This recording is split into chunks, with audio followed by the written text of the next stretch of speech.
Before we begin, I want to let you know that this episode discusses topics related to loss and death. If this is a sensitive subject for you, please prioritize your well-being and feel free to skip this episode or revisit it when you're ready. Welcome to Struggles in the Margins, the podcast where we embrace the messiness of life, our emotions, challenges, and personal projects, and find meaning in the in-between moments. I'm Natalia, and in each episode we'll dive into the stories that shape us, the struggles that define us, and the books that inspire us. This is a space for honesty, reflection, and connection. So grab a cup of coffee, settle in, and let's explore the beauty of life's margins together. Welcome everyone to, I don't know what episode this is, but my second Thursday episode. Today we're talking about one of life's hardest realities, losing people we love. Whether it's through distance, death, or life changes, loss is something we all face, and it's never easy. This topic is so important to me because I've lost so many people throughout the years. And my goal for this episode is to create a space for reflection, healing, and connection. So let's start with my personal story. I have lost very many people. When I was 9 years old was the first time I ever lost somebody due to death. 8 or 9, around then. And I lost people continuously for a good 2 to 3 years. Thought it was all over. And then back in May of last year, I ended up losing another person. And then I also had to deal with losing one of my best friends moving away at the same time. I'm going to share 2 stories about people I've lost. So one was one of my very first deaths I actually experienced, and I'm not gonna say names, but this person, he was very, very special to me. He'd been there through all my life, and he was a great friend of my parents, and I think that's losing him was the start of the mental battles I've had to face throughout the years. He was just someone who was there all the time, and I just remember always he was there whenever I was growing up. And I can still remember his last words to me because one of his last words to me because I had been over at his house. He'd been watching me and my brother while my mom was running some errands, and he said, and we had been doing karaoke, and he had told me, if you ever want to be any good, you need to train your voice. And those words have stuck with me throughout the rest of my life. It's probably a few weeks before he passed away.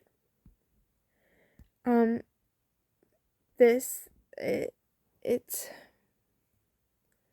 down journey after this, but it helped, way that grief is going to happen one way or another. Whether you want it right now or later, it's going to happen whenever it wants. So it's just something that we all have to learn how to live with, sadly. And, I never thought that I'd have to experience it until, later in life.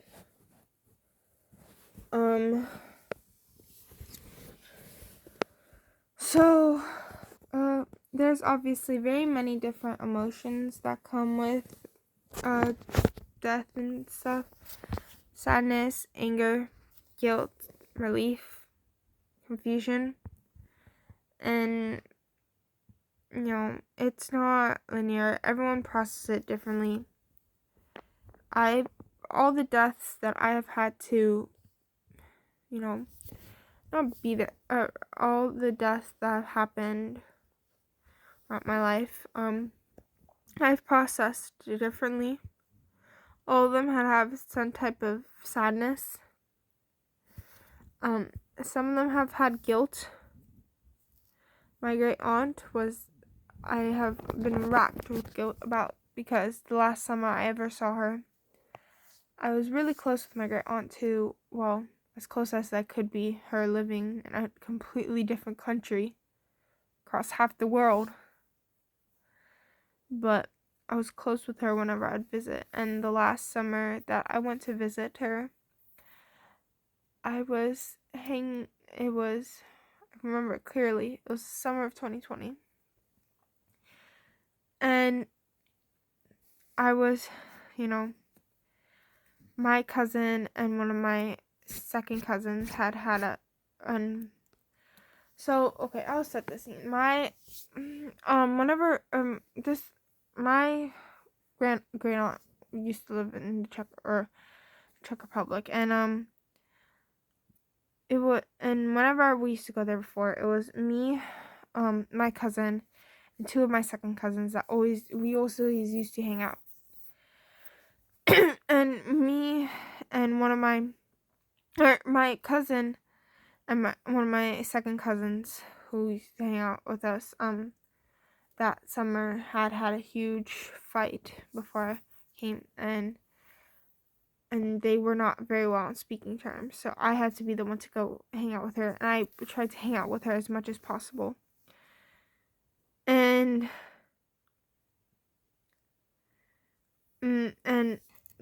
so that summer, that's what I was doing. And I said, and my great aunt, my excuse for visiting her in my head was, oh, I'll have next summer to visit her.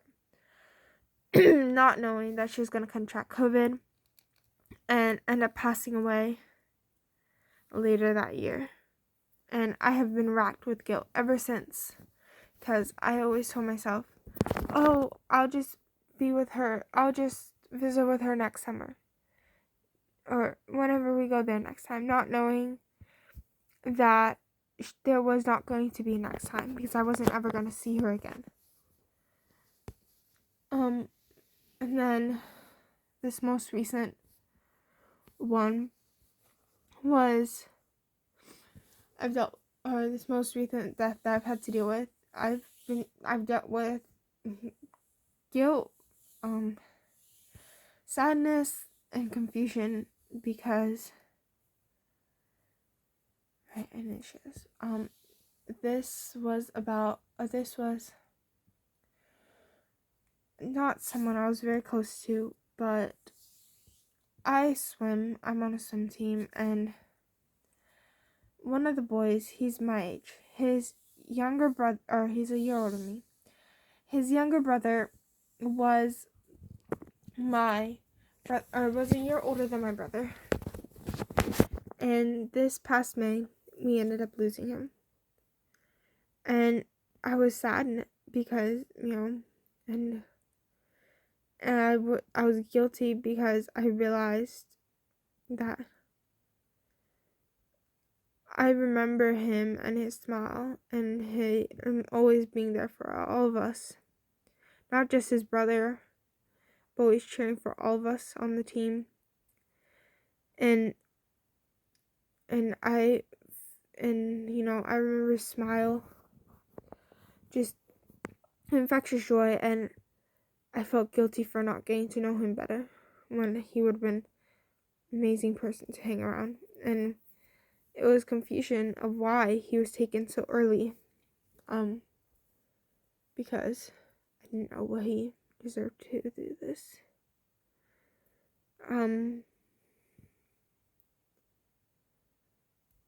I really pray to God during those times. I'm not a religious person. I'm like that. I'm not gonna get into religion too much right now, but I believe in God, yes. I don't necessarily believe in Jesus Christ. That's something very much with different topics, different day, and I don't pray to God very often, but I remember during those times I prayed to God. I asked him why was this wonderful boy taken away from us at such a young age? And I've had to learn to acknowledge all those feelings and how to navigate them.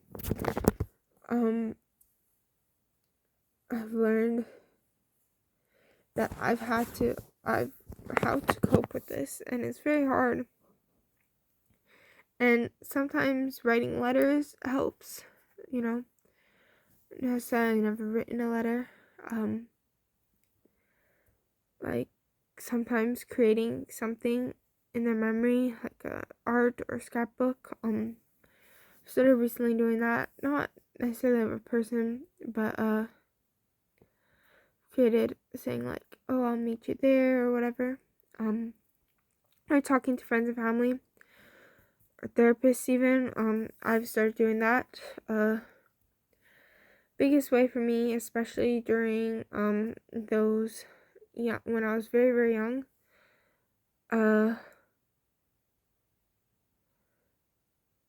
was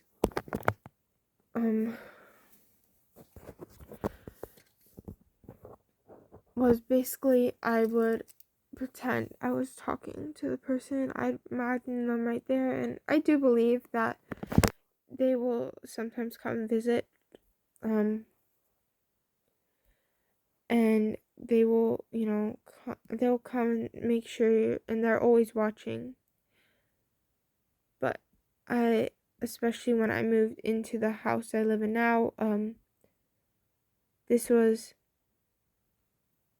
someone who had passing away, a good friend of ours. This used to be his house. I grew up in this house, even though it wasn't where I lived.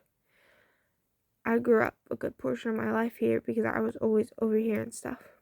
And so for about probably the first year, I lived here. I would,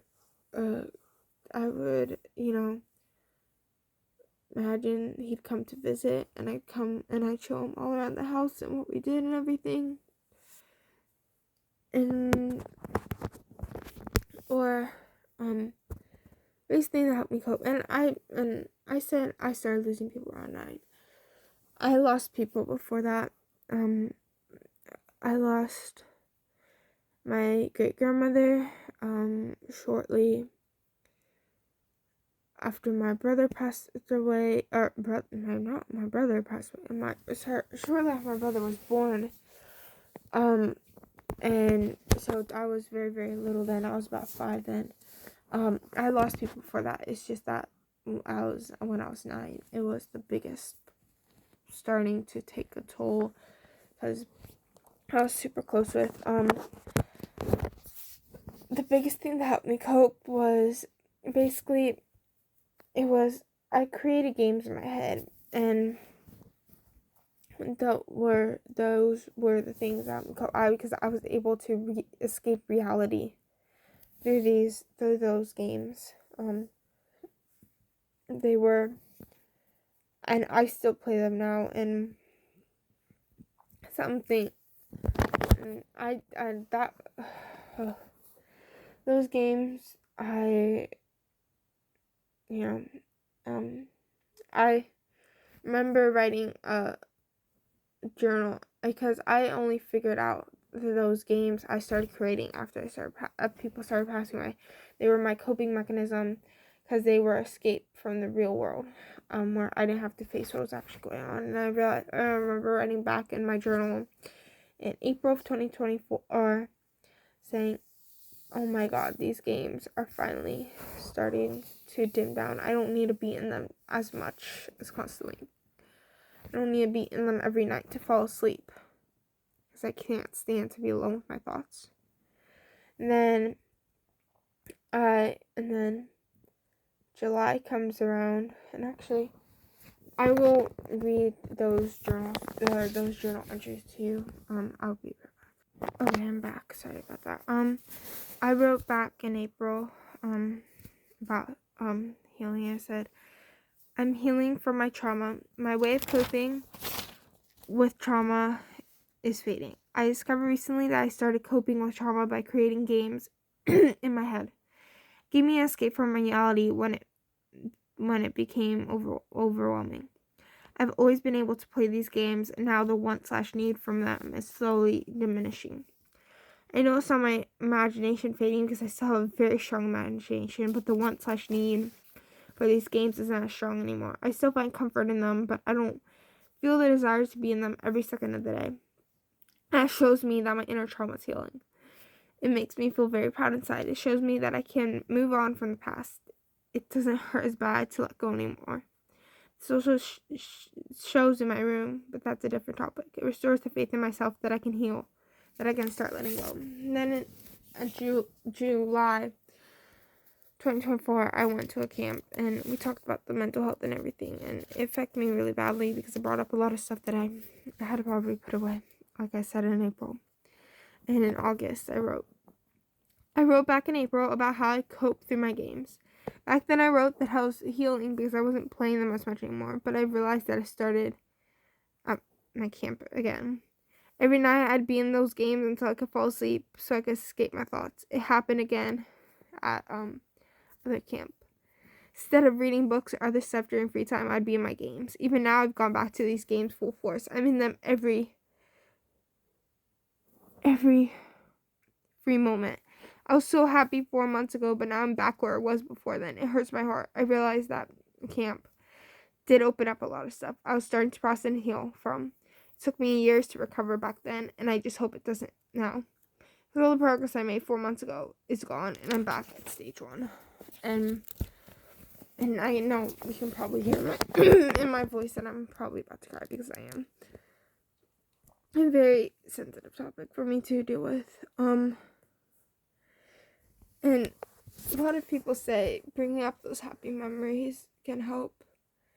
And they can sometimes. I can't sadly bring up those memories. My brain has basically blocked out my childhood from about before 9 years old. I can't remember much of it. Or I can remember some of it, but I can't remember those special people. And it doesn't help that I can't see pictures in my head. So the only way I can remember these people is through pictures. And real life pictures, because I can't see them in my head.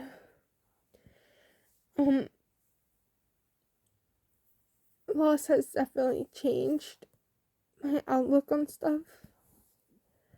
I've learned to cherish those moments more deeply because I never know when I'll lose someone. But it feels like every moment I don't see someone, I'm worried I'm gonna get the call saying that I've lost them.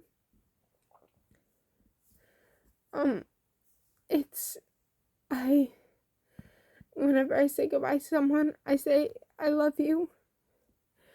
And I worry if I don't, because I'm worried that that's the last time that I ever gonna say I love you. And if I forgot to, what if they don't ever hear me say I love you to them again?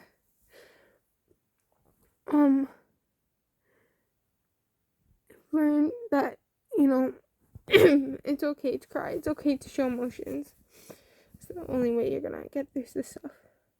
And it just hurts inside.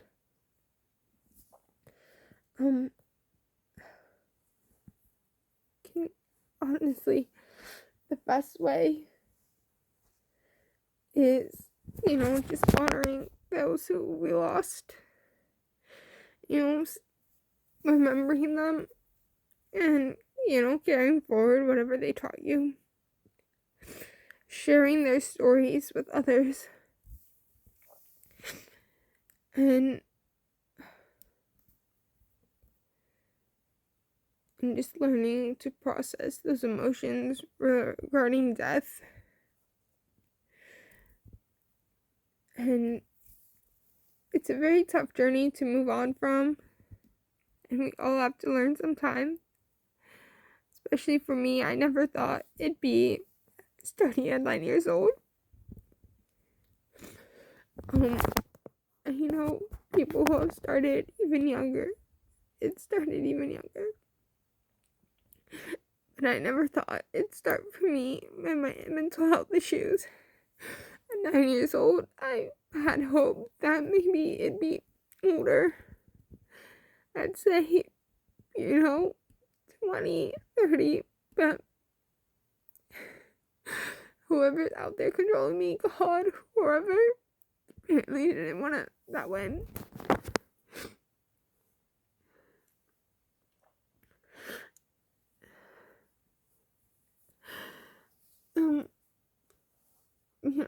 If you have any stories of your own, please don't hesitate to share them with me. My socials are in the description below and in my bio.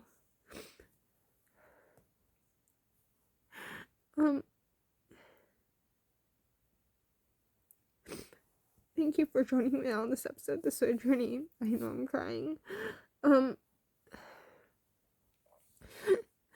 want you to remember that grief is a testament to love. It shows you how much you love them, and that it takes time to heal.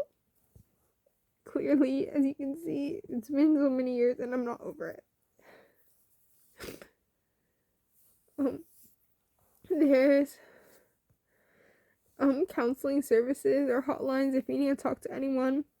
Please don't hesitate to reach out. They can definitely help. And even in loss, we carry the love and memories of those we've lost. Their impact on our lives doesn't end, and neither does our journey of healing. So thank you for joining me on this episode of Struggling in the Margins. I hope today's conversation brought you some comfort, inspiration, or a new perspective. If you enjoyed this episode, be sure to subscribe and leave a review. It helps more people find the show. I'd love to hear from you. Share your thoughts, stories, anything you want to just share with me on all my socials. Remember, the beauty of life is often found in the margins. Until next time, take care of yourself and keep finding meanings in the little things. Bye.